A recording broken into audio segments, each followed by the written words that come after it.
Shalom bien-aimés dans le Seigneur, nous bénissons le Seigneur. Merci pour tout, merci d'être connectés encore ce soir. Nous rendons gloire à notre Seigneur Jésus-Christ pour cette première vidéo du mois d'août.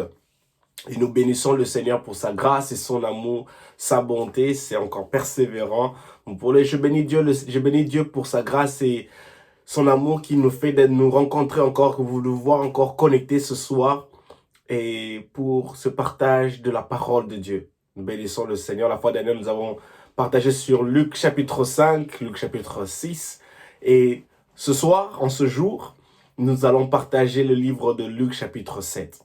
Et nous croyons fermement qu'en ce mois d'août, Dieu va nous faire du bien. Et c'est dans ce livre de Luc chapitre 7 dont nous avons eu cette déclaration, dont nous partagerons la déclaration que nous utiliserons chaque jour de ce mois pour dire: l'Éternel m'a visité, et c'est ainsi que l'Éternel me visita. Prions le Seigneur. Père éternel, Dieu Tout-Puissant, nous te disons merci pour ce moment où nous voulons partager, Seigneur, ta parole. Nous voulons que tu nous édifies, nous voulons que tu nous parles, nous voulons que tu bénisses ce moment de partage, ce moment de méditation de ta parole, et nous voulons que ton esprit nous guide dans le nom puissant de Jésus. Merci pour ton amour, merci pour ta grâce. Nous avons ainsi prié au nom de Jésus. Amen. Que Dieu vous bénisse abondamment. La fois dernière, nous avons partagé sur le livre de Luc chapitre 6. Et en ce jour, nous avons le livre de Luc chapitre 7, qui est un livre merveilleux, qui a diverses histoires. Et nous croyons fermement que nous serons encore bénis ce soir. Alors je vais lire dans le nom de Jésus, à partir du premier verset, Luc chapitre 7. La Bible dit: après avoir dit au peuple tout ce qu'il avait à lui dire, Jésus s'est rendu à Capernaum. Un officier romain avait un esclave malade qui était sur le point de mourir. Or son maître tenait beaucoup à lui. Verset 3. Quand il entendit parler de Jésus, l'officier envoya auprès de lui quelques responsables juifs pour le supplier de venir guérir son esclave. Verset 4, ils vinrent trouver Jésus et ils prièrent pour lui instantanément. Cet homme, disait-il, mérite vraiment que tu lui accordes cette faveur. En effet, il aime notre peuple. Il a même fait bâtir notre synagogue à ses frais. Verset 6, la Bible dit, Jésus partit avec eux. Il n'était plus qu'à une faible distance de la maison quand l'officier envoya des amis pour lui dire: Seigneur, ne te donne pas tant de peine, car je ne remplis pas les conditions pour te recevoir dans ma maison. Verset 7, c'est la raison pour laquelle je n'ai pas osé venir en personne te trouver. Mais dis un mot et mon serviteur sera guéri. Verset 8, car moi-même je suis un officier subalterne, mais j'ai des soldats sous mes ordres, et quand j'ai dit à l'un va, il va. Quand je dis à un autre, viens, il vient. Quand je dis à mon esclave, fais ceci, il le fait. En entendant ces paroles, Jésus fut rempli d'admiration pour cet officier. Il se retourna vers la foule qui le suivait et dit: je vous l'assure, nulle part en Israël je n'ai trouvé une telle foi. Les envoyés de l'officier s'en retournèrent à la maison où ils trouvèrent l'esclave en bonne santé. Gloire au Seigneur Jésus. Une histoire merveilleuse dont nous bénissons le Seigneur pour cela. Et nous pouvons voir dans cette histoire Jésus est un officier de l'armée. La Bible décrit cet homme, c'était un officier romain qui avait un esclave qui était malade. Et il tenait tellement à son esclave. On peut voir vraiment l'amour d'un maître vis-à-vis de son esclave. Ça veut dire que cet esclave était tellement d'une grande importance, d'une grande utilité. Et soudainement, on voit que cet esclave tombe malade. Et cela fait que son maître est tellement inquiet. Son maître veut une solution parce que la personne qui est la plus importante, qui lui sert, qui le bénit, qui lui est d'une bénédiction immense, est malade. Et le maître, cet officier romain, va de son mieux pour chercher l'homme qui dans les foules s'empresse pour l'écouter, pour recevoir une guérison. Et il envoie des gens pour parler, pour aller chercher Jésus. Et ces gens vont trouver Jésus et ils le prient et ils parlent à Jésus. Écoutez la phrase au verset 4, il dit, cet homme, disait-il, mérite vraiment que tu lui accordes cette faveur. Ces gens-là insistent, ils disent, Jésus, cette personne-là, cet officier mérite que tu lui accordes une faveur. Ce n'est pas n'importe qui, ce n'est pas seulement un officier. Mais c'est une personne qui aime le peuple. Ça, c'est la première caractéristique. On dit, c'est une personne qui aime notre peuple. La deuxième caractéristique de cet officier, il a même fait bâtir notre synagogue à ses frais.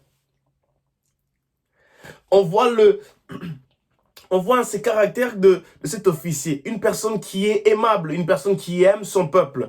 Et il va même au-delà d'aimer son peuple en construisant pour eux une synagogue, un temple, où les gens viennent être enseignés, où les gens viennent être fortifiés, où les gens viennent être encouragés spirituellement pour devenir de plus en plus spirituellement matures.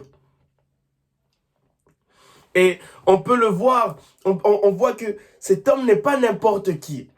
Et c'est comme ça que ces personnes insistent et disent, il a besoin de ta faveur. Il a besoin que tu agisses, il a besoin que tu fasses quelque chose dans sa vie. Et nous pouvons voir que Jésus, au verset 6, la Bible dit, Jésus partit avec eux. Jésus décide de partir avec eux, puisque d'abord, se basant sur les paroles de ces hommes, que c'est une personne qui aime notre peuple. C'est une personne qui a bâti ce temple avec ses propres frères. Bien-aimé dans le Seigneur, ce que tu sèmes, tu le récolteras. On montre que ces personnes parlent du bienfait de cet officier romain. Ils parlent du bienfait de cet officier romain qui, d'une manière, a cherché à s'aimer dans l'œuvre de Dieu en construisant une synagogue, un lieu d'édification, un lieu d'aiguisement, où les gens viennent pour la lecture de la parole de Dieu, où les gens viennent pour s'entraider, pour se fortifier. Quand tu investis dans l'œuvre de Dieu, quand tu te donnes dans l'œuvre de Dieu, quand tu t'investis dans la vie des hommes, des autres personnes pour qu'ils puissent aller de l'avant, à prêcher l'évangile, prier pour d'autres personnes, faire des bonnes œuvres, Dieu se souviendra de toi. De la même manière qu'il a fait dans la vie de cet officier romain. Jésus part avec eux et l'on voit que pendant qu'ils sont presque arrivés à la destination, cet officier romain envoie un message à Jésus. Il dit, tu n'as pas besoin de venir chez moi car je ne suis pas digne. Il dit, je ne suis pas digne, je ne remplis pas les conditions pour te recevoir dans ma maison. Je ne remplis pas les conditions pour te recevoir dans ma maison. Il ne remplit aucune condition pour recevoir Jésus dans sa maison. La Bible ne donne pas les conditions, quelles étaient ces conditions-là. Mais dans ces conditions-là, on peut voir qu'il s'est dit qu'il n'est pas digne de recevoir Jésus dans sa maison. Mais c'est alors qu'il trouve une autre alternative, qui est une alternative de foi. Bien-aimé dans le Seigneur, la foi, c'est chercher les possibilités, d'autres possibilités pour atteindre Jésus. La foi est une ferme assurance de choses qu'on espère mais qu'on ne voit pas. En fait, la foi, c'est le fait de viser une autre possibilité, d'avoir cette mentalité qu'il y a une autre possibilité, il y a un autre moyen. C'est possible d'atteindre ce niveau-là. Je dois voir plus, je dois chercher, c'est un peu comme si chercher à réfléchir, à espérer à quelque chose qui t'amène à voir d'autres possibilités pour atteindre ta destinée. Tout en croyant en Christ, tout en plaçant ta confiance en Dieu. Et l'officier a dit, c'est la raison pour laquelle je n'ai pas osé venir en personne te trouver. Et il dit, mais dis un mot et mon serviteur sera guéri. L'officier romain compare, il dit à la suite, après au verset 8, il dit que lui-même il est officier, il donne des ordres. À combien plus forte raison, toi, l'homme qui guérit, l'homme qui empresse des gens tout autour de toi afin qu'ils puissent écouter ta parole. Il dit, dis seulement un mot et mon serviteur sera guéri. L'officier utilise la foi. Il sait que cet homme, l'homme de Jésus, c'est un homme extraordinaire. Il a une puissance extraordinaire. Il n'a qu'à dire juste un mot. Et cette phrase-là atteindra la destination, la destination prévue. Et Jésus dit, je n'ai jamais vu encore une telle foi. La foi, c'est une ferme assurance de choses qu'on espère. Il avait une foi, si je peux dire, une foi tellement ferme, tellement assurée, qu'il savait que Jésus pouvait juste dire un mot. Il n'avait pas besoin de se déplacer. La Bible dit que Jésus était déjà en chemin. Jésus déjà s'est rendu là-bas. Il s'est rendu pour aller le voir. Il s'est rendu dans là où il était. Mais l'officier a envoyé des gens pour le dire, je ne suis pas digne. Toi, dis seulement un mot. Je ne sais pas dans quelle situation tu traverses, mais tu peux dire simplement à Dieu, Seigneur, dis seulement un mot. La Bible dit dans le livre de Psaume chapitre 29 que la voix de l'Éternel fait enfanter la biche. Si la voix de l'Éternel peut faire enfanter la biche, à combien plus forte raison la voix de l'Éternel, une fois qu'elle est haussée, une fois qu'elle est haussée sur ma vie, elle peut faire de grandes choses. Elle peut guérir, elle peut délivrer, elle peut restaurer, elle peut changer. La voix de l'Éternel fait enfanter la biche, le psaume 29. Elle brise les cèdres du Liban. C'est ce que le psaume 29 nous dit. Que la voix de l'Éternel est puissante et majestueuse. Jésus a dit seulement un mot et le serviteur était guéri. Je ne sais pas par quoi tu passes, mais une chose qu'on nous apprend dans le livre de Luc chapitre 7, au verset 7, la puissance de la parole. L'officier dit que moi je suis officier et j'ai des subalternes. Une fois que je leur donne des ordres, ils les font. À combien plus forte raison, toi le Fils de Dieu, à combien plus forte raison, toi qui guéris, à combien plus forte raison, toi qui donnes les démons et les maladies obéissent. Et Jésus dit un mot et la chose s'est accomplie. L'esclave de l'officier a été guéri et il était en bonne santé. Jésus, la voix de l'Éternel, une fois qu'elle est haussée sur ta vie, elle est capable de changer ta vie, elle est capable de te restaurer, elle est capable de te faire abondamment du bien.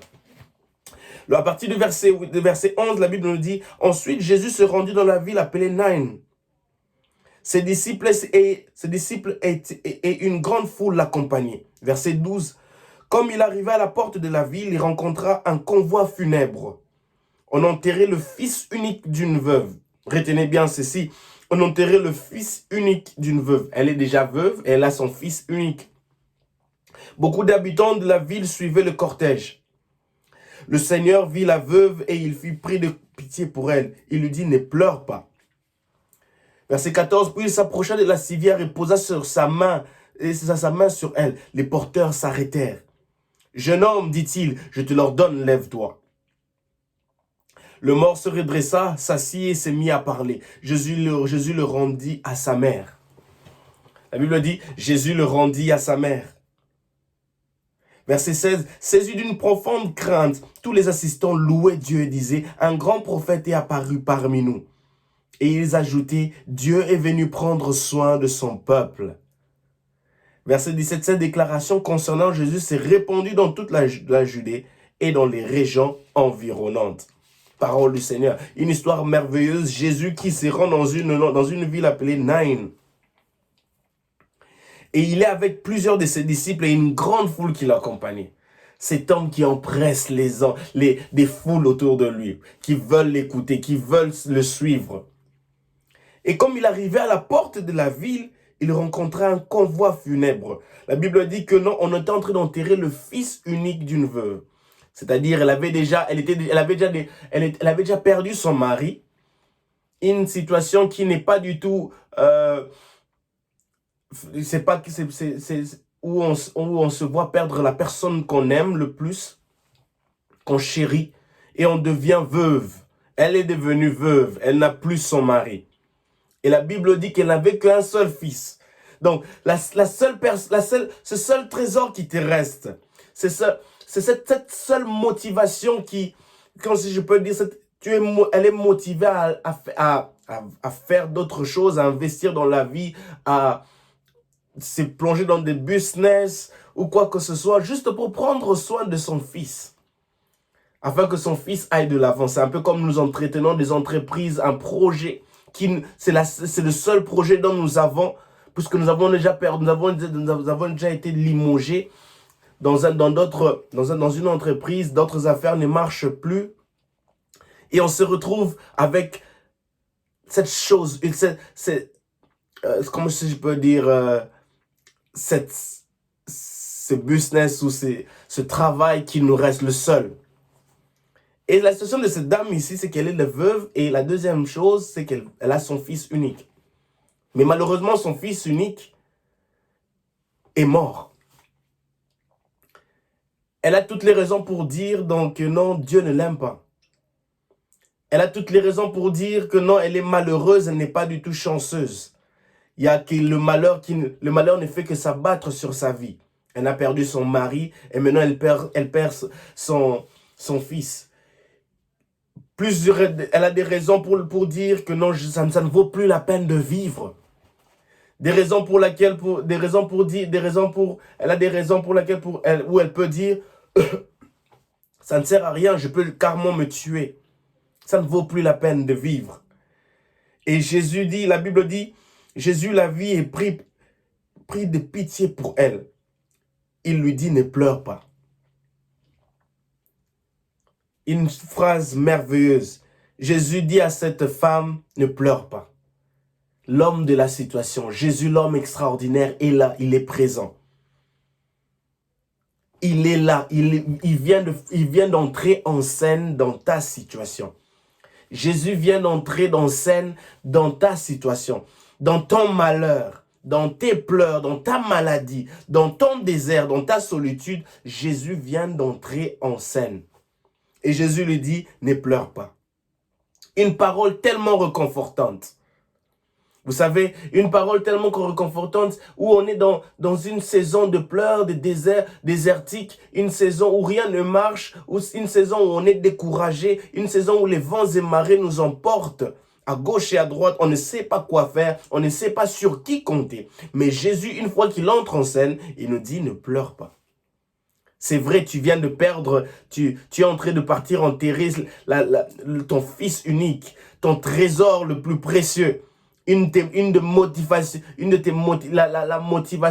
seule motivation qui t'est restée sur terre. Parce que tu veux le meilleur de ton enfant. Et tu es prêt à faire tout. Mais malheureusement, cet enfant est mort. Et Jésus, une fois qu'il entre en scène, il dit, ne pleure pas. Le verset 14, puis il s'approcha de la civière et posa sa main sur elle. Les porteurs s'arrêtèrent. Jésus, quand il entre en scène, ce n'est pas pour devenir spectateur. Ce n'est pas pour devenir un acteur mineur, non. Ce n'est pas pour devenir juste un acteur de quelques secondes ou un acteur sans impact. Jésus, quand il entre en scène, il veut laisser une marque, une empreinte pour que les gens sachent qu'il est passé par là.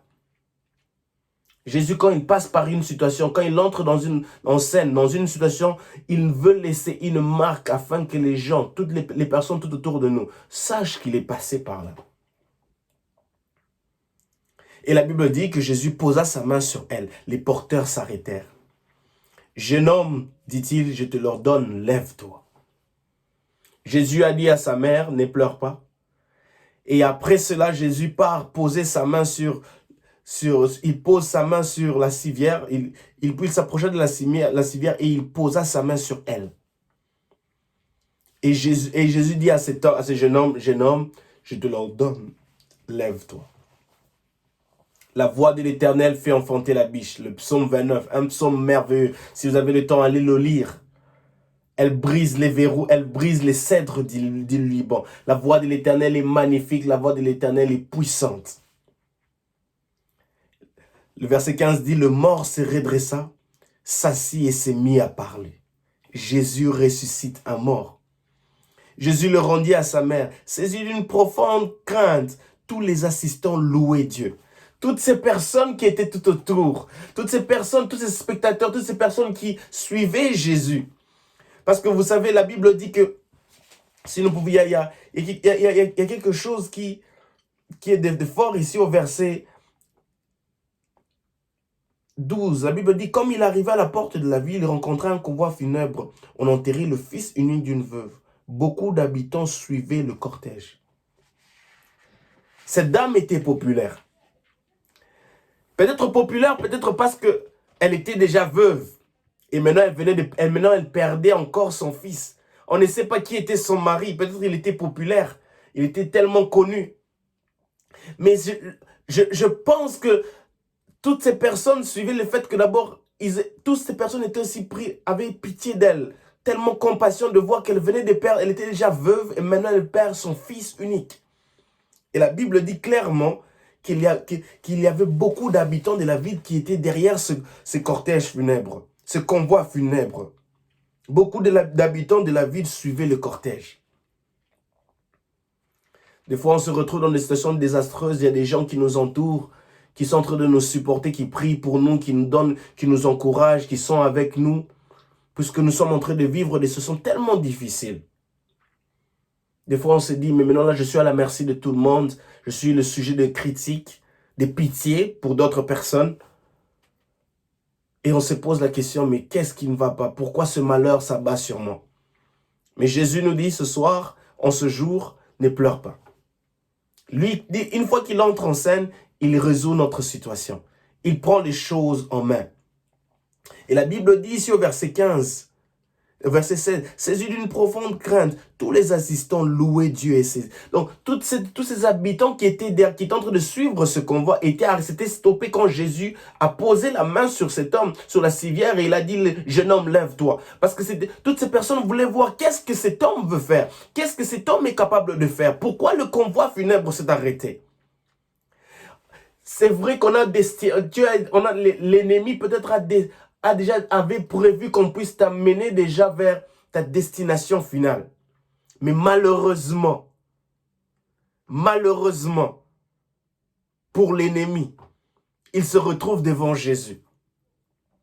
Peut-être les choses de ce monde avaient déjà décidé de t'amener déjà vers ta fin, où tu te retrouvais sur une civière, où c'était déjà conclu que non certifié, mort, certifié, perdant, certifié incapable, certifié vaurien, certifié moins que rien, certifié sans valeur, certifié paralysé, certifié incapable, certifié bon à rien ou bonne à rien. Tu étais déjà certifié et on est en train de t'amener vers ta destination finale, l'oubli. Vers ta destination finale, on ne se souviendra plus de lui.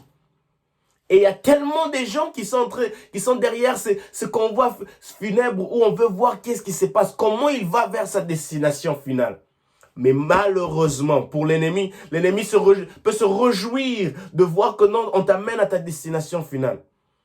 Mais malheureusement, l'ennemi oublie que celui dont le nom est élevé au-dessus de tous les noms, celui-là qui a le dessus sur toute chose, est présent, il est en scène, il vient d'entrer en scène. Et Jésus change toute la donne. Et Jésus change toute la situation. Et la Bible dit, toutes ces personnes louaient Dieu et disaient, un grand prophète est apparu parmi nous. Et j'aime ce qu'ils ajoutent, ils ajoutaient, Dieu est venu prendre soin de son peuple. Bien-aimé dans le Seigneur, Dieu est venu prendre soin de toi. Pendant que tu t'es dirigé vers une destination finale, pendant que tu te retrouves maintenant sur une civière, Jésus est venu, Jésus vient maintenant pour prendre soin de toi, pour changer ta situation, pour te bénir, pour te changer, pour te restaurer, pour te délivrer. Ils disent, Dieu est venu prendre soin de son peuple. En ce mois d'août, cette phrase doit demeurer dans notre langue. Ça doit être notre confession de foi en ce mois d'août. Dieu est venu prendre soin de moi. Dieu prendra soin de moi en ce mois d'août. Dieu prendra soin de moi en ce mois d'août. Qu'à la fin du mois d'août, tu puisses dire, et c'est ainsi que l'Éternel me visita. Qu'à la fin du mois d'août, tu puisses dire, comme un témoignage, donner un témoignage et dire, et c'est ainsi que l'Éternel me visita du 1er jusqu'au 30 août. La Bible dit ici, Dieu, ces gens-là, ces personnes-là, que les gens puissent dire, Dieu est venu prendre soin de telle personne. Dieu est venu prendre soin de Jonathan. Dieu est venu prendre soin de Mireille. Dieu est venu prendre soin de Martin. Dieu est venu prendre soin d'Anthony. Dieu est venu prendre soin de qui que ce soit, de toute personne qui a crié à lui, qui a demandé à Dieu sa grâce, sa faveur sur sa vie. Et la Bible dit, cette déclaration concernant Jésus s'est répandue dans toute la Judée et dans les régions environnantes. Bien-aimé dans le Seigneur, j'aimerais que tu sois le sujet, que tu deviennes le sujet d'un témoignage qui se répand, d'une nouvelle, d'un témoignage qui se répand de gauche à droite dans les contrées, dans les provinces, dans les alentours, de là où tu vis. Que cela devienne un témoignage, que cela se répande tout autour de toi. Que les gens, même dans des villes, dans d'autres pays, entendent, puissent écouter ce que Dieu a fait dans ta vie. La Bible dit, cette déclaration concernant Jésus, c'est que Jésus venait de faire, s'est répandu dans toute la Judée et dans les régions environnantes. Que ce que Christ va faire dans ta vie puisse se répandre dans les régions environnantes, puisse se répandre dans ton voisinage. Que ce que Jésus va faire dans ta famille, dans tes finances, dans tes entreprises, dans ton foyer, dans ton avenir, dans tes études, que cela se répande dans les régions environnantes. Et cela dans le nom de Jésus. C'est ma prière, que Dieu vienne prendre soin de toi, qu'il vienne prendre soin de tes avoirs, qu'il vienne prendre soin de tes enfants, qu'il vienne prendre soin de ton époux, qu'il vienne prendre soin de ton mari et de ta femme, qu'il vienne prendre soin de toi. C'est ma prière, c'est la prière de mon cœur. Et nous continuons verset 18. La Bible dit, c'est une autre histoire. La Bible, j'ai lu au nom de Jésus. Jésus fut informé par ses disciples de tout ce qui s'est passé. Jean fut informé par ses disciples de tout ce qui s'est passé. Il appela alors 2 d'entre eux. Verset 19, il les envoya auprès du Seigneur pour demander, « Es-tu celui qui devait venir ou bien nous devons attendre un autre ?» Verset 20, ces hommes se présentèrent à Jésus et lui dirent, « C'est Jean-Baptiste qui nous envoie. Voici ce qu'il te fait demander. Es-tu celui qui devait venir ou bien devons-nous attendre un autre ?» Or, verset 21, « Or, au moment où ils arrivaient, Jésus guérit plusieurs personnes de diverses maladies et infirmités. Il délivra les gens qui étaient sous l'emprise des esprits mauvais et rendit la vue à plusieurs. Il répondit alors aux envoyés, « Retournez auprès des gens et racontez-lui ce que vous avez vu et entendu. Les aveugles voient. Les paralysés marchent normalement. Les lépreux sont purifiés. Les sourds entendent. Les morts ressuscitent. La bonne nouvelle est annoncée aux pauvres. » Verset 23, la Bible dit, il est écrit, « Heureux celui qui ne perdra pas la foi à cause de moi. » Après le départ des messagers des gens, Jésus saisit cette occasion pour parler des gens à la foule. Il dit, qu'êtes-vous allé voir au désert? Un roseau agité ça et là par le vent? Qui donc êtes-vous allé voir? Un homme habillé avec élégance? Ceux qui portent des habits somptueux et qui vivent dans le luxe habitent les palais royaux. Mais qu'êtes-vous donc allé voir au désert? Un prophète? Oui, assurément. Et même bien plus qu'un prophète. C'est moi qui vous le dis. Car c'est celui dont il est écrit, « J'enverrai mon messager devant toi, il te préparera le chemin. »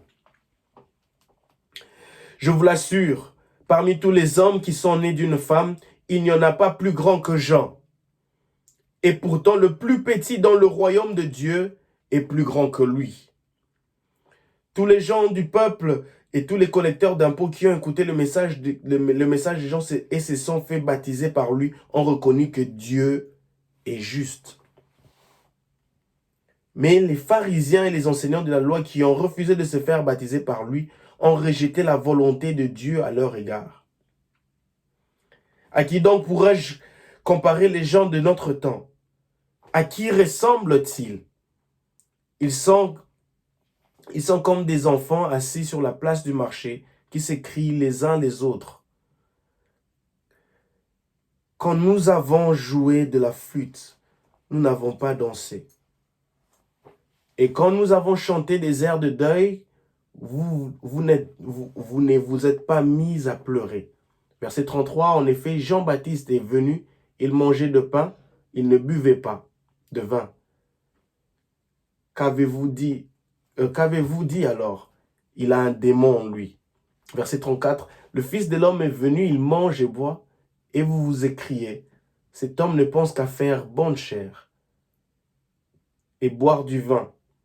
Il est l'ami des collecteurs d'impôts et des pécheurs notoires. Verset 35, cependant la sagesse de Dieu est reconnue comme telle par ceux qui la reçoivent.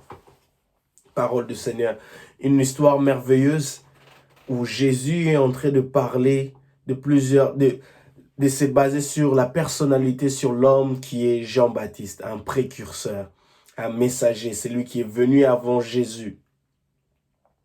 Jean-Baptiste voulait savoir, et c'est ce qu'il est dit au verset 19, et dit celui qui devait venir ou nous devons attendre un autre. Il y a une prophétie qui a été faite. Il y a une prophétie qui a été faite. Que le libérateur viendra. Que quelqu'un plus supérieur que Jean-Baptiste viendrait pour libérer son peuple, pour apporter le salut.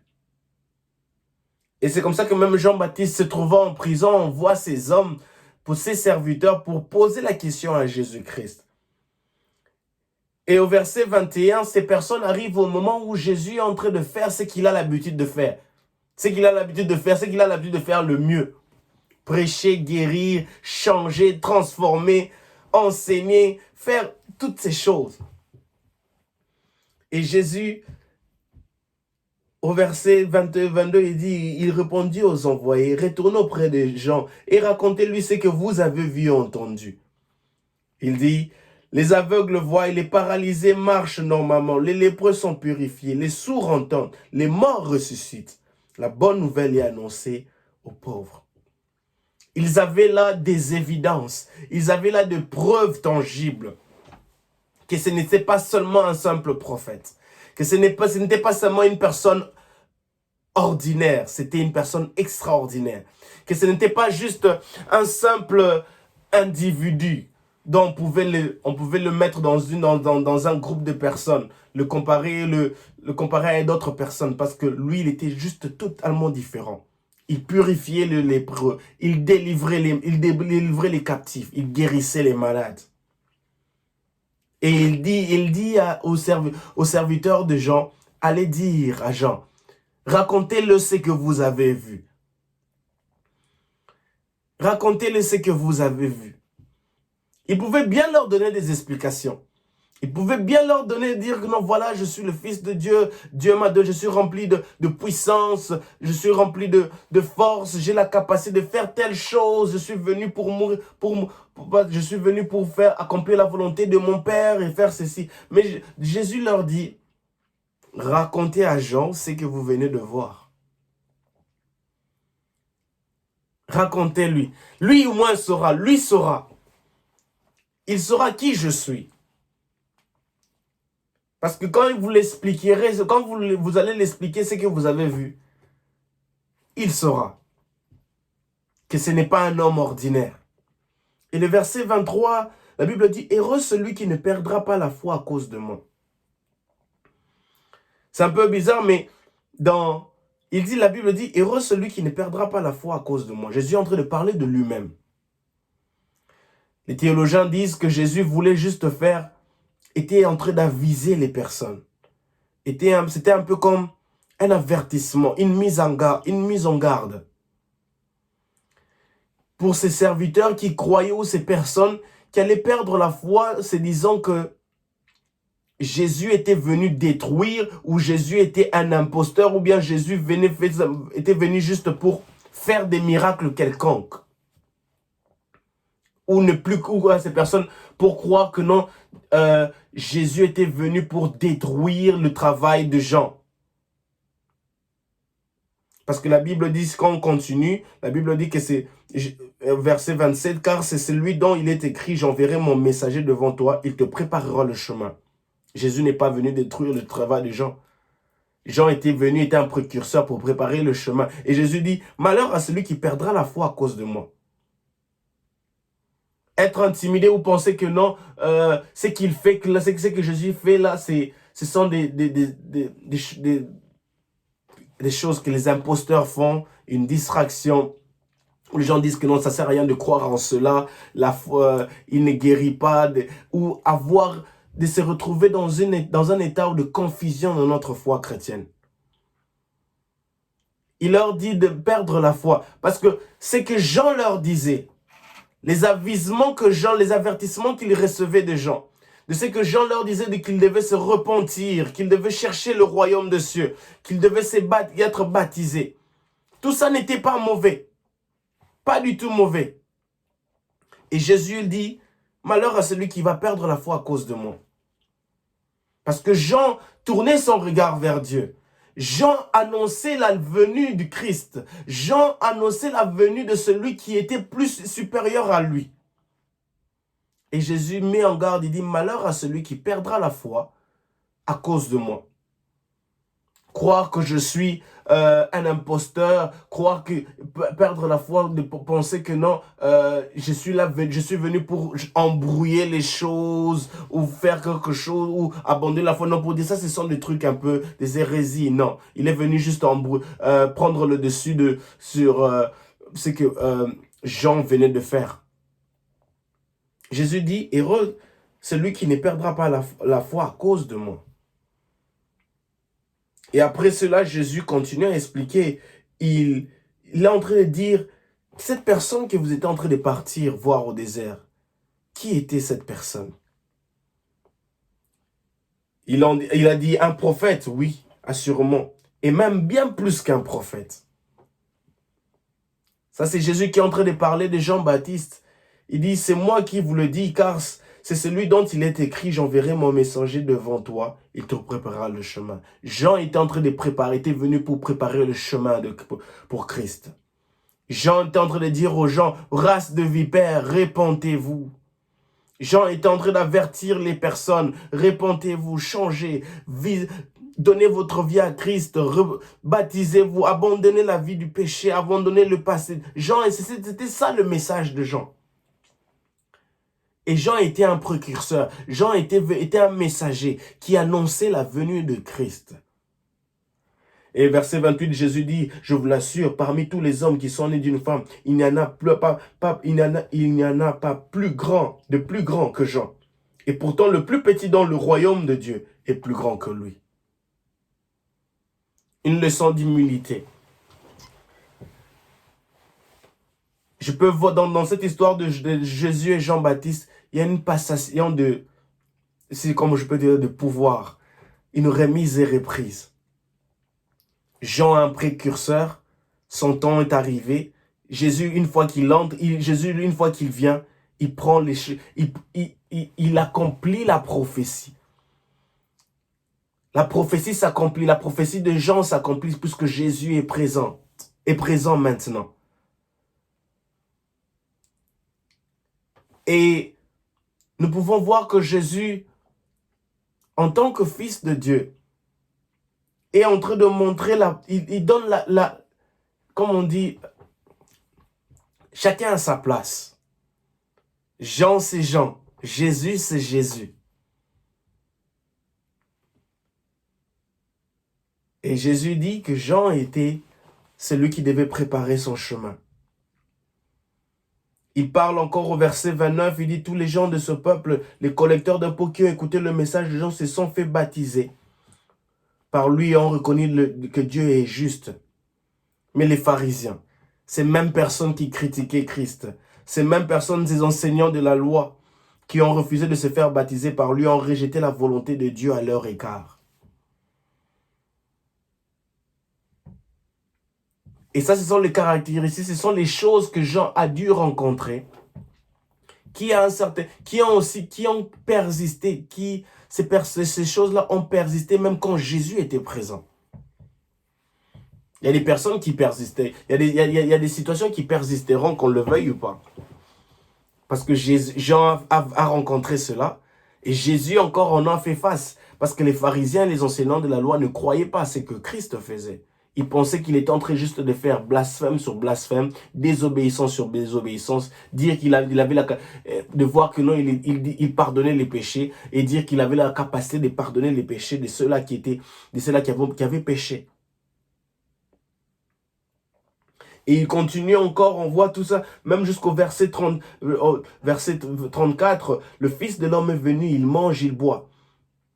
Jésus fait encore cette comparaison où ces enseignants de la loi et ces pharisiens étaient en train de critiquer Jean, de savoir que non, il ne mangeait pas de pain, il ne buvait pas de vin. Et les gens disaient que non, il avait un démon en lui. Et maintenant, quand Jésus arrive, le Fils de l'homme, il mange, il boit. Et vous criez maintenant, cet homme ne pense qu'à faire bonne chère et à boire du vin. Différentes conceptions, que de condamnation, que de critique. Il ne voit que ce qui ne marche pas. Mais au lieu de se focaliser sur le message, que ces deux personnes sont en train d'apporter, il se focalise sur des choses terre à terre. Gens qui ne mangent pas et qui ne boivent pas, ils disent que cet homme a un démon en lui. Mais la chose la plus importante que Jean était en train d'apporter, c'était ce message de la repentance, ce message d'avertissement pour dire qu'ils devaient se repentir, qu'ils devaient donner leur vie à Christ, qu'ils devaient changer de camp, se baptiser. Mais ces personnes ne l'écoutaient pas. Ils critiquaient toujours. Bien-aimés dans le Seigneur, des fois, on rate notre bénédiction puisque nous nous concentrons, puisque nous nous focalisons sur des choses tellement terre à terre. Dieu est capable d'utiliser qui que ce soit comme il veut, où il veut, quand il veut. Et ces pharisiens et ces enseignants de la loi, des fois, sont des représentations. Des fois, elles nous représentent quelquefois. Des fois, nous nous comportons comme des enseignants et des pharisiens. Où nous critiquons, où tellement nous nous focalisons sur les défauts, tellement nous nous focalisons sur les désavantages, nous oublions même le message clé que cette personne est en train de nous apporter. Nous oublions même le message clé que cette situation dont nous traversons cherche à nous communiquer, cherche à nous donner. Jean avait un message que dans les personnes, ces peuples d'Israël, ces gens-là devaient chercher à capter. Mais malheureusement, d'entre eux, il y avait les pharisiens et ces enseignants de la loi qui sont concentrés sur autre chose. Que Dieu nous aide à nous concentrer sur les choses importantes. Le message important. Le message de Jean était un message de repentance où il voulait que les gens se repentent, cesser leur vie qu'ils devaient faire. Et Jésus est venu aussi avec un autre message. Un message aussi de la même chose pour dire que non, pour savoir que non, le royaume des cieux est proche. Qu'ils peuvent être changés, que les gens peuvent être restaurés, que leurs péchés peuvent être pardonnés. Et Jésus est venu pour cela. C'est comme ça que nous avons vu que Jésus il est mort à la croix pour nous. Afin que nos péchés soient pardonnés. Afin que par ces meurtrissures, nous soyons guéris. Et voici dans notre histoire, à partir du verset 36 jusqu'au verset 50, une histoire merveilleuse. La Bible dit, un pharisien invita Jésus à manger. Jésus s'est rendu chez lui et s'est mis à table. Verset 37. Survint une femme connue dans la ville pour sa vie dissolue. Comme elle avait appris que Jésus mangeait chez les pharisiens, elle avait apporté un flacon d'albâtre rempli de parfum. Elle s'étend derrière lui à ses pieds. Elle pleurait. Elle s'est mise à mouiller de ses larmes les pieds de Jésus. Alors elle les essuyait avec ses cheveux. Et en les embrassant, elle versait le parfum sur eux. Verset 39. En voyant cela, le pharisien qui l'avait invité s'est dit, cet homme était vraiment un prophète. Il dit, si cet homme était vraiment un prophète, il saurait quelle était cette femme qui le touche, que c'est quelqu'un qui mène une vie dissolue. Verset 40, Jésus lui répondit à haute voix, Simon, j'ai quelque chose à te dire. Oui, maître, parle, répond le pharisien. Verset 41, il était une fois un prêtre à qui deux hommes devaient de l'argent. Le premier devait 500 pièces d'argent, le second 50. Comme ni l'un ni l'autre n'avaient de quoi rembourser leur dette, il fit cadeau à tous deux de ce qu'ils lui devaient. À ton avis, lequel de deux l'aimera le plus? Simon répondit, c'est lui, je suppose, auquel il aura remis la plus grosse dette. Voilà qui est bien jugé, lui dit Jésus. Puis se tournant vers la femme, il reprit, tu vois cette femme? Eh bien, quand je suis entré dans ta maison, tu ne m'as pas apporté d'eau pour me laver les pieds. Mais elle me les a arrosés de ses larmes et les a essuyés avec ses cheveux. Verset 45. Tu ne m'as pas accueilli en m'embrassant. Mais elle, depuis que je suis entré, elle n'a cessé de couvrir mes pieds de baisers. Verset 46. Tu n'as pas versé d'huile parfumée sur ma tête. Mais elle a versé du parfum sur mes pieds. Verset 47. C'est pourquoi je te le dis. Ses nombreux péchés lui ont été pardonnés. C'est pour cela qu'elle m'a témoigné tant d'amour. Mais celui qui a eu peu de choses à se faire pardonner ne manifeste que peu d'amour. Verset 48. Puis il dit à la femme, tes péchés te sont pardonnés.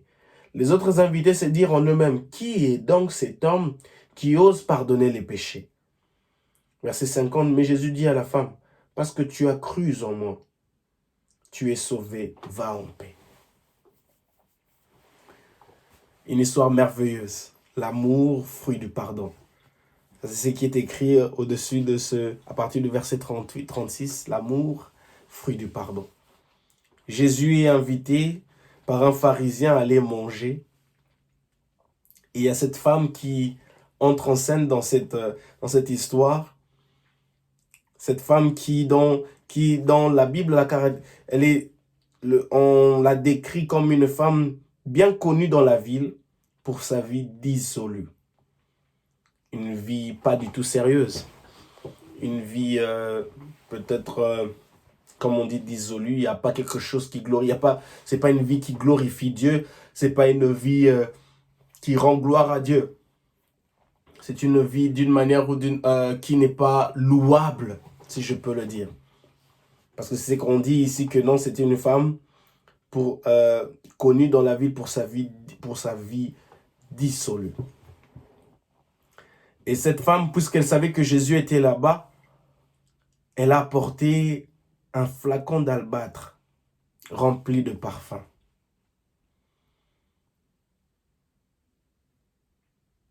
Elle ne vient pas les mains vides.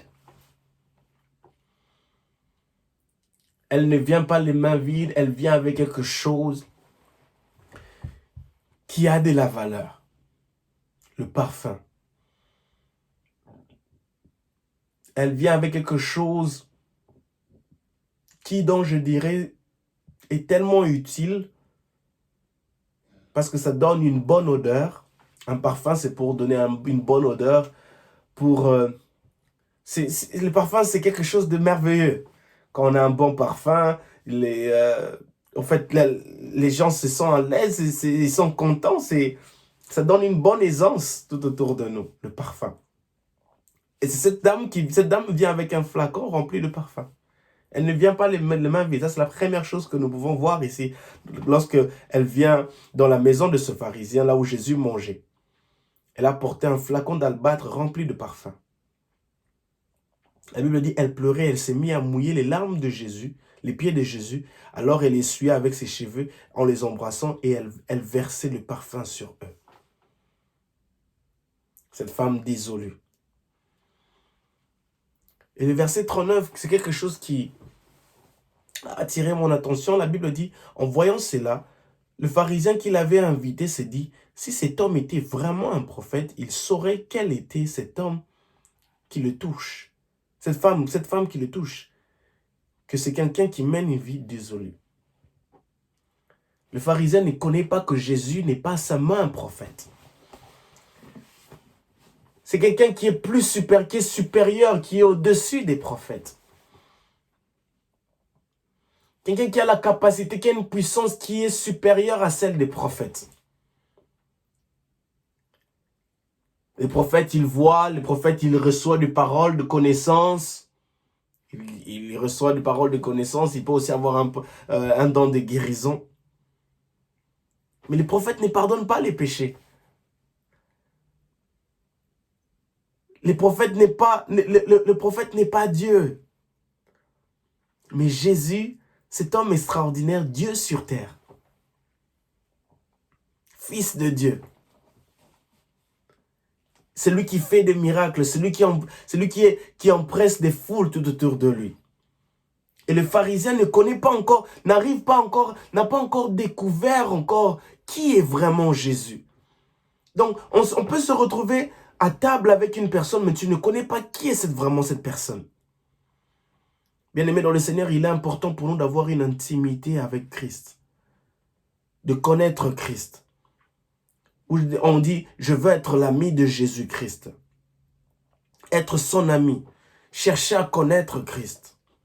Chercher à avoir une relation intime avec Christ. Parce qu'on a une relation intime avec une personne, c'est-à-dire qu'on devient ami avec cette personne, on connaît la personne, on connaît tout de cette personne.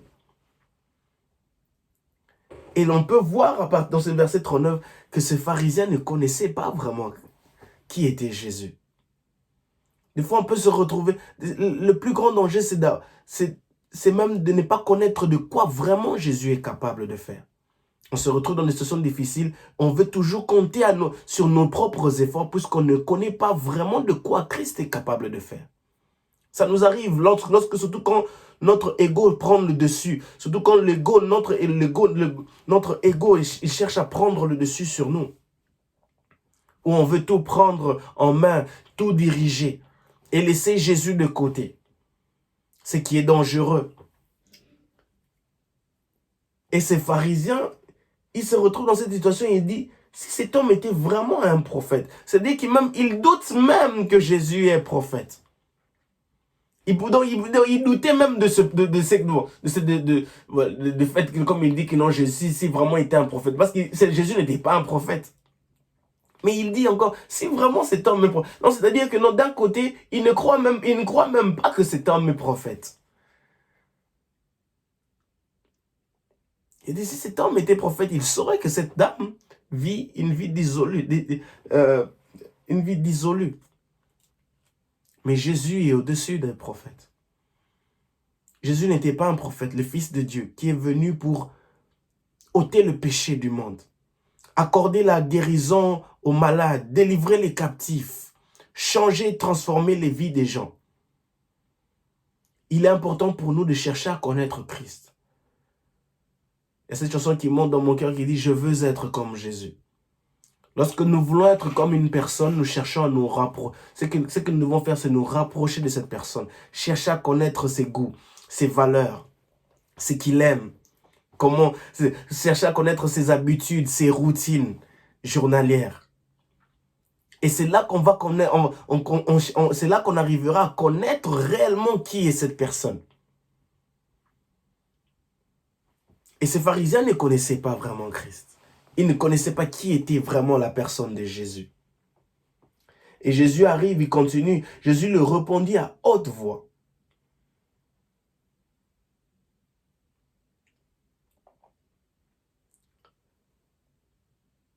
Simon, j'ai quelque chose à te dire. Et c'est là où Jésus fait une différence. Il amène cette illustration. Il y a une personne qui... Il y a deux personnes qui ont... un prêtre qui a deux hommes qui le devaient de l'argent.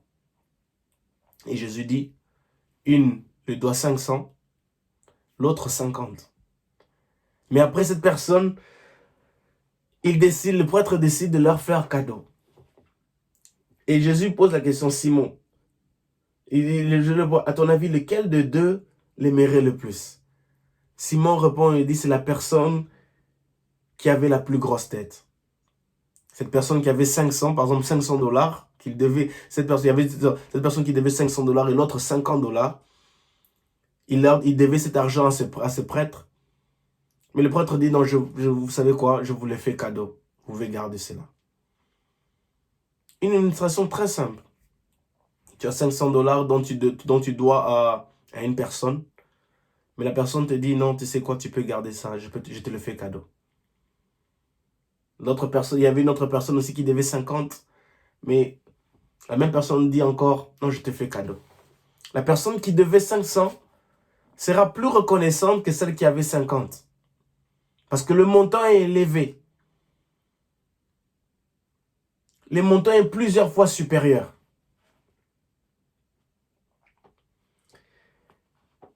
Et Jésus est entré maintenant, et Jésus dit, il se tourne vers la femme, il reprit, tu vois cette femme, il dit, eh bien, quand je suis entré dans ta maison, tu ne m'as pas apporté d'eau pour me laver. Mais elle me les a arrosés de ses larmes et les a essuyés avec mes cheveux.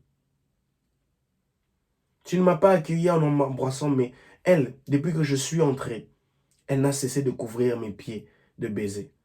Tu n'as pas versé d'huile parfumée sur ma tête, mais elle a versé du parfum sur mes pieds.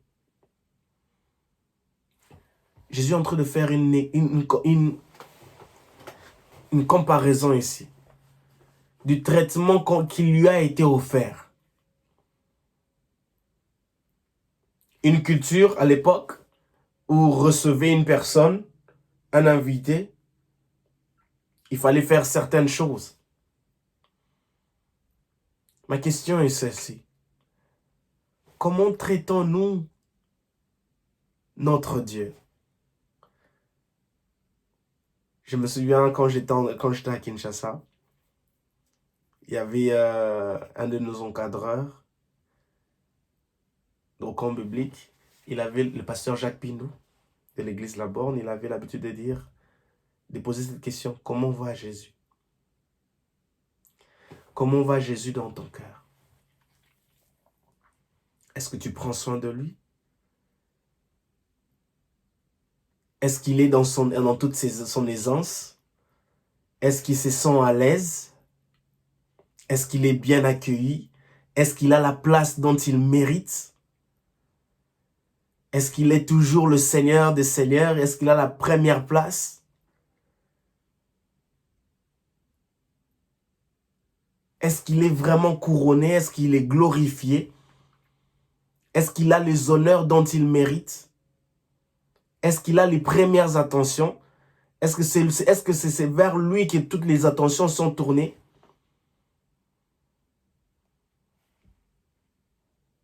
Jésus est entré dans cette maison, mais n'a pas reçu les honneurs, c'est qu'on devait le faire à un invité, ça n'a pas été fait. Mais c'est cette femme qui avait une réputation d'une vie dissolue dans la ville qu'il a faite. Un message tellement important, interpellant. Des fois, nous passons à côté. Des fois, nous pensons que nous vivons une vie bonne. Oui, je pars à l'église. Oui, je paye ma dîme. Mais la chose la plus importante, c'est d'entretenir notre relation avec Christ. C'est de savoir, est-ce que vraiment, comment va Jésus? Est-ce que Jésus est dans toute son aisance? Est-ce que je l'offre toute ma reconnaissance? Est-ce que je l'offre toute ma reconnaissance? Est-ce que je déverse auprès de lui ce qu'il y a de tout le plus précieux? Ce n'est pas seulement... Parce que le parfum que cette dame avait, c'est un peu comme nos cœurs. C'est un peu comme les paroles de nos cœurs pour dire, Seigneur, tu es merveilleux. Où irais-je si ce n'est qu'auprès de toi? Cette dame a répondu, l'action que cette dame a fait, elle est synonyme de la façon dont nous répandons nos cœurs auprès de Dieu. Où nous répandons nos cœurs, où nous disons, Seigneur, je ne mérite pas cela. Jésus a fait la comparaison avec cette histoire d'une personne qui avait 500 et 50. Et il ajoute ici, mais c'est pourquoi je te l'ai dit, de ces nombreux péchés qui lui ont été pardonnés, c'est pour cela qu'elle m'a témoigné tant d'amour. Est-ce que nous témoignons tant d'amour à Christ? Combien de fois témoignons-nous l'amour de Dieu? Combien de fois témoignons-nous notre amour envers Dieu? Cette dame, elle a utilisé un parfum qui lui a coûté sûrement beaucoup d'argent. Mais elle n'en a pas fait sujet de... Elle n'a pas regardé à cela. Parce que la chose la plus précieuse pour elle, c'était d'avoir ses péchés pardonnés. Et elle en a obtenu. Parce que la Bible dit, c'est pour cela que ses nombreux péchés lui ont été pardonnés. C'est pour cela qu'elle m'a témoigné tant d'amour. Mais celui qui a eu peu de choses à se faire pardonner ne manifeste que peu d'amour. Pour nous, chrétiens, pour nous qui avons été rachetés, nous ne devons que manifester beaucoup d'amour pour Dieu. Parce que nous ne méritions pas d'être sauvés. Nous ne méritions pas d'être restaurés. Je ne mérite pas d'être béni. Je ne mérite pas d'être en vie. Il y a plusieurs personnes qui sont plus que moi, qui ont plus de valeur que moi, qui maintenant se retrouvent dans des pompes funèbres, qui maintenant se retrouvent dans des cercueils. Mais moi, c'est la grâce de Dieu. Il est important pour moi de témoigner mon amour envers Christ. Il est important pour moi de témoigner ce que Dieu a fait dans ma vie. Il est important pour moi de mettre Christ à la première place, à son aisance, le dire, Seigneur, je te couronne, Seigneur, je te glorifie pour ce que tu as fait. Tu mérites la gloire, tu mérites l'honneur. Même pour les plus petites choses, il mérite beaucoup d'amour. Il mérite beaucoup d'honneur. Ne donnons pas notre attention à des choses vaines. Ne donnons pas de notre attention à des choses qui ne nous guériront pas, à des choses ou à des personnes qui ne nous délivreront pas, à des choses ou à des personnes qui ne nous restaureront pas, à des choses ou à des personnes qui ne nous amèneront pas à bon port. La plus grande erreur ici,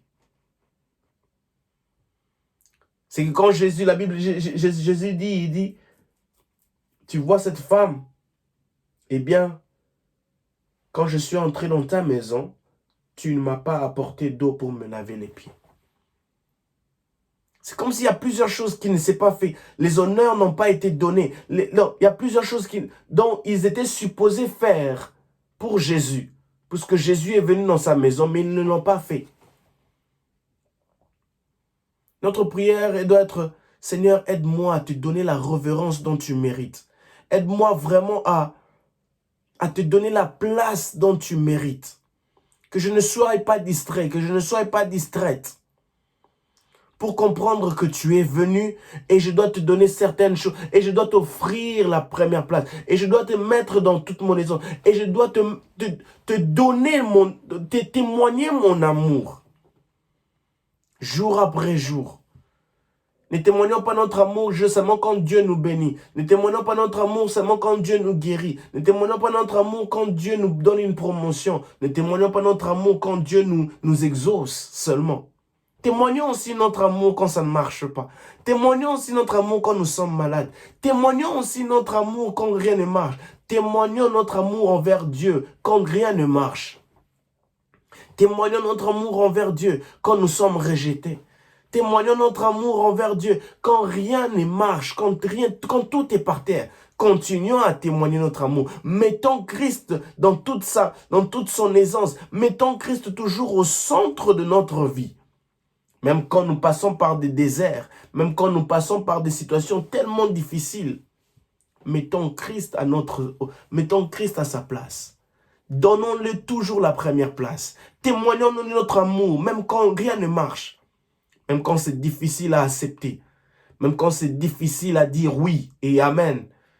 Continuons à témoigner notre amour envers Dieu, envers Jésus-Christ, pour le dire, Seigneur, ton nom soit glorifié, ton nom soit exalté, que ton nom soit couronné. Tu mérites la gloire, tu mérites l'honneur.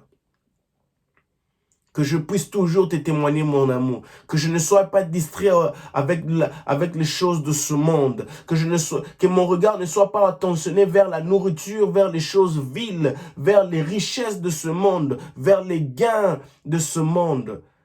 Mais que ma vie, que mon regard soit tourné vers toi. Que mon regard soit tourné vers toi. Constamment tourné vers toi. Jour après jour. Que mon regard soit tourné vers toi. Te donner la première place. Comment va Jésus? Est-ce que je lui donne l'honneur dont il mérite? Est-ce que je lui donne la louange et l'adoration dont il mérite? Est-ce que je m'occupe bien de lui? Est-ce que je lui donne la place dont il mérite?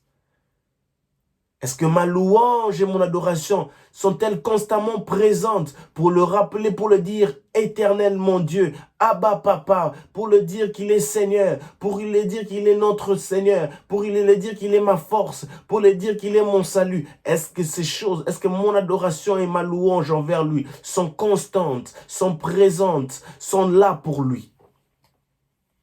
C'est si important.